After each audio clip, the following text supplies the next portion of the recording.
Alors, toute mobilisation du genou commence par une mobilisation de la patella, notamment dans le plan frontal, avec des déplacements médiaux et latéraux. Donc là, je viens prendre la patella entre mes doigts et j'imprime un mouvement de glissement médial, puis latéral, médial, latéral.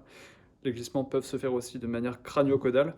Là, je viens encercler la patella avec mes mains et j'imprime dans un premier temps un déplacement vers le bas afin de relâcher le tendon patellaire, puis vers le haut. Vers le bas, vers le haut. On va maintenant s'intéresser aux mouvements de bâillement dans le plan frontal. Bâillements qui peuvent être médial ou latéral en cas de laxité du genou. Pour ce faire, on prend le membre inférieur du patient, on cale la partie plutôt cheville sous l'aisselle du praticien.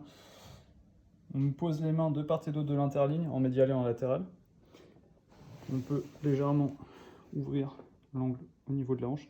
Et puis, on effectue des poussées à la fois médiales, à la fois latérales.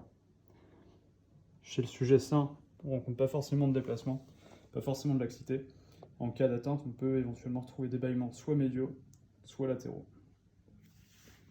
Okay. Maintenant, on va s'intéresser au mouvement de glissement sagittaux du genou. On vient placer le genou entre 30 et 90 degrés de flexion. On peut s'asseoir sur le pied du patient afin de limiter les déplacements parasites du membre inférieur. On empaume le condyle tibial latéral, le condyle tibial médial, de part et d'autre de la tuberosité tibiale antérieure. Coude au corps. On vient effectuer un mouvement de flexion du tronc. Là, on a une postériorisation du plateau tibial. Puis une traction vers l'avant